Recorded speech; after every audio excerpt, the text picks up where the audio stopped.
aí, tá pretendendo ver ou já assistiu Rogue One, o novo filme da série Star Wars? Então fica aí, primeiro sem spoiler, depois com spoiler, dia de Rogue One, aqui no Mais Uma Coisa.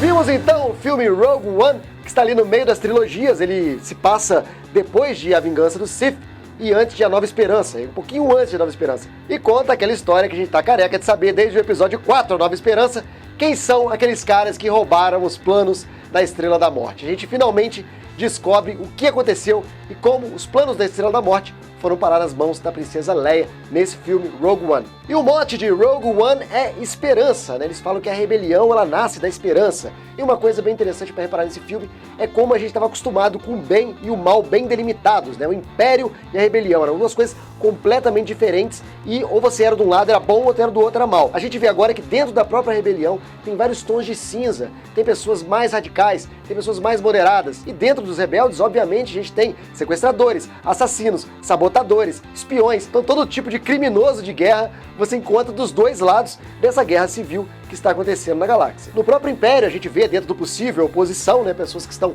insatisfeitas, até pessoas que trocam de lado, e na rebelião a mesma coisa, você vê pessoas mais radicais que querem uma guerra total contra o Império, e tem gente que não, que prefere algum tipo de negociação. A gente vê bem isso em Rogue One, como funciona essa paleta de cores do bem e do mal dentro do universo Star Wars. E temos Jyn Erso, né, que é a nossa personagem principal, mais uma vez uma mulher como protagonista de filmes Star Wars, e mais uma vez mandando muito bem. A Felicity Jones carrega muito bem o papel, ela não rouba a cena daquela maravilha que é a quantidade de informação, né, principalmente para os fãs, a quantidade de referências. O universo Star Wars está se transformando num gênero em si. Você tem fantasia, você tem ficção científica e você tem Star Wars, porque é uma visão de futuro da década de 70. E quanto mais eles mantêm isso, mais legal fica, porque fica completamente isolado ali no tempo como um gênero. Não é igual eles quiseram fazer na primeira trilogia, onde apresentaram vários avanços tecnológicos que depois a gente não vê, e várias coisas de design que a gente vê muito mais simplificado nos filmes que cronologicamente viriam depois daquele. Esse não. Eu acho que passado aquela mania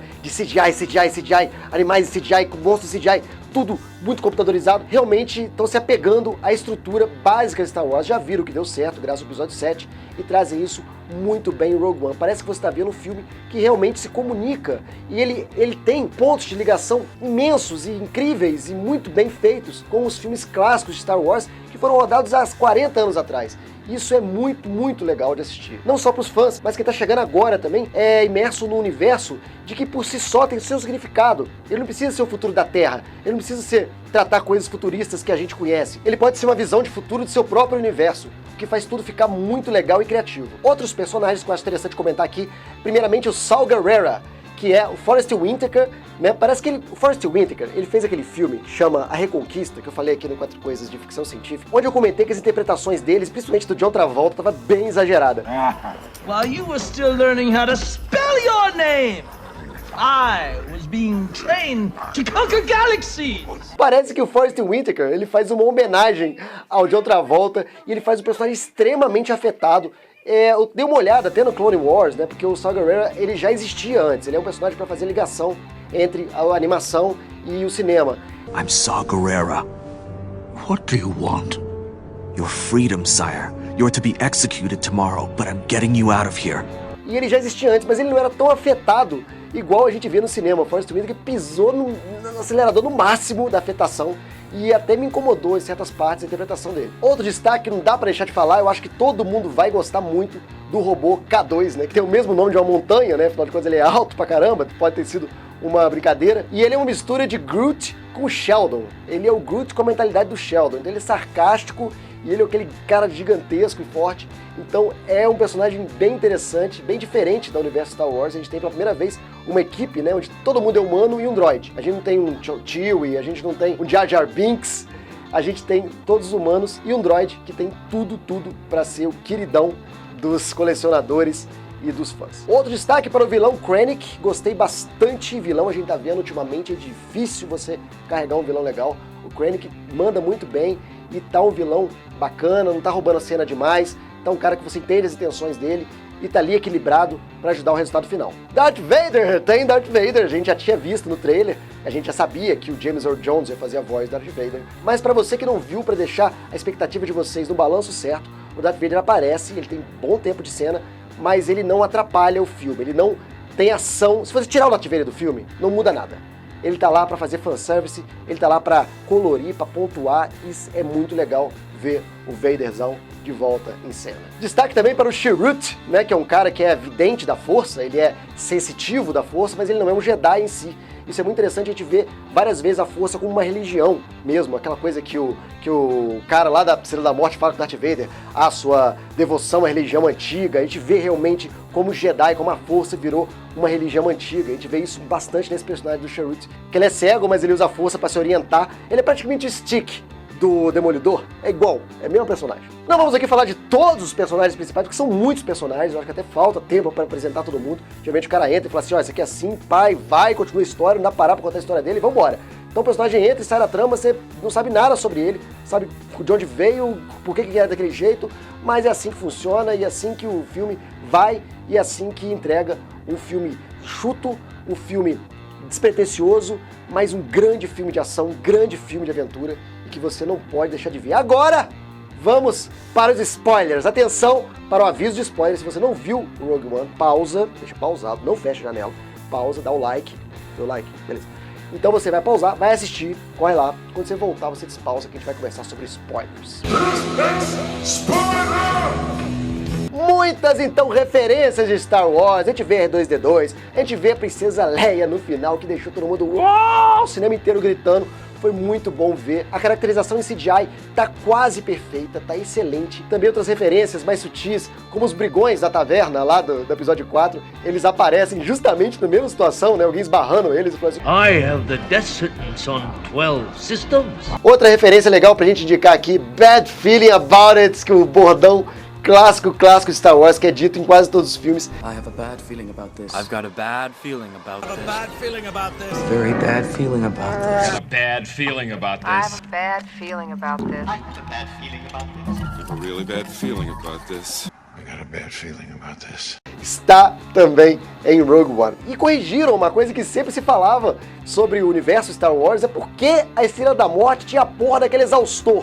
Porque ele tinha um negócio tão óbvio que destrói ele inteira, cara. Quem cometeria esse erro? A gente descobre que não é erro nenhum. Na verdade, é uma sabotagem. Foi proposital. O cientista, o Erso, ele fez de propósito para deixar um ponto fraco para que a Estrela da Morte fosse destruída. Ele era tipo aqueles cientistas que são sequestrados para fazer uma bomba para o inimigo. É mais ou menos aquele clichê que é usado ali. Afinal, de Star Wars é um monte de clichês trabalhados de maneira muito original. Muito interessante você ver também como as cores se invertem. No Star Wars original, a gente vê todos os oficiais de preto e os soldados de branco. Aqui é invertido, né? O Krennic, ele veste branco e a gente é apresentado aos troopers negros. Então, além de vender bonequinhos, também uma sacada original para deixar o filme com um ar de novidade. É o primeiro filme sem duelos de lightsabers, se você reparar, é o único filme da série de Star Wars inteira que a gente não tem lightsabers brandindo. A gente tem só o lightsaber do Darth Vader, que eu falei que faz participações interessantes, mas que não afetam o rumo das coisas. O final é muito legal, cara. A gente tem uma crescente que não para e você vai ficando excitado, chega no final você já tá gritando, porque muita coisa acontecendo ao mesmo tempo. E é muito bacana também que Rogue One é o verdadeiro Esquadrão Suicida. Toma aí, Esquadrão Suicida. Então, Esquadrão Suicida todo mundo sobrevive, cara. Só morre um índio lá.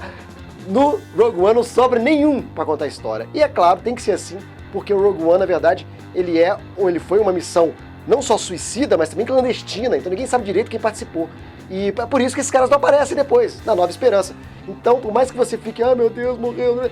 Tinha que ser, porque só faria sentido assim. Então, parabéns pela coragem de eliminar todo o elenco até o final do filme. Parabéns aqui para o Guy Henry, que se você não reparou, tá fazendo o Grand Moff Tarkin, que é o cara superior, é superior até o Darth Vader, né? Na verdade, o Darth Vader, da Nova Esperança, ele não era o grande malvado, ele era um capanga do Grand Moff Tarkin. Era uma relação meio Dr. Frankenstein e Monstro de Frankenstein. Não é à toa que o Peter Cushing fez o Dr. Frankenstein no cinema. E o David Prowse, o Darth Vader, ele foi o Frankenstein. Ele tá de volta, o personagem, Grand Moff Tarkin, só que o Peter Cushing, que é o grande ator Peter Cushing, já morreu. Então colocaram um outro ator pra viver o cara e fizeram os prostéticos, botaram o CGI em cima. E a interpretação dele tá igual, cara. Então, eu esqueci que o Peter Cushing tinha morrido e eu achei que era o Peter Cushing ali em cena. Tava muito bom, então palmas pro pessoal também mais uma vez. Falando em Vader, cara, que cena foi aquela do Vader dentro daquela vasilha, cara, parecendo o Sr. Pickles.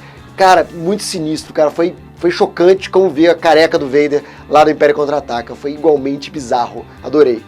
É interessante você perceber no final também quando o mocinho e a mocinha se encontram, né? O encontro final entre o vilão e a heroína. E aí, na hora eu pensei assim, lá vem o monólogo do vilão, né? Ele vai contar o plano todo do Império pra ela, vai dar aquele tempo, até acontecer alguma coisa. Mas acontece o contrário, vira o monólogo da mocinha, ela que conta tintim por tintim tudo que os rebeldes estavam planejando fazer. E assim, do ponto de vista dela, se o cara mata ela e foge ali, cagou tudo, né, cara? Se acontecer qualquer coisinha, o cara já sabe tudo sobre os planos do Império. Mas Star Wars, como eu disse, é isso, é um monte de clichês reorganizados para parecer uma coisa bem criativa e realmente tá de parabéns Rogue One, cara. Olha, Rogue One, filme na medida, despretensioso, divertido, original, guardando respeito e referências e reverências à obra original. Então eu não posso dar uma nota menor do que 5 cordões de cristal Kyber para Rogue One. Parabéns, parabéns, adorei. E você, o que achou de Rogue One? Me deixe saber. Escreve aqui embaixo nos comentários o que você achou do filme, quais foram suas impressões. Lembrando que aqui no izinho, ó, aqui em cima, você vê vários vídeos sobre Star Wars que a gente fez aqui no 4 Coisas, desses 5 anos de 4 Coisas. Tem vários vídeos legais sobre Star Wars ali em cima para você curtir. E a gente vai ficando por aqui. Até o próximo vídeo do Mais Uma Coisa. Eu sou Pablo Peixoto, youtuber que mais trabalha no Brasil. Se despedindo de vocês, dizendo que a força é minha aliada e ela está comigo. A força é minha aliada, ela está comigo. A força é minha aliada, ela está comigo. A força é minha aliada, ela está comigo. A força é minha aliada, ela está comigo. A força é minha aliada, ela está comigo. A força é minha aliada, ela está comigo. A força é minha aliada, está comigo.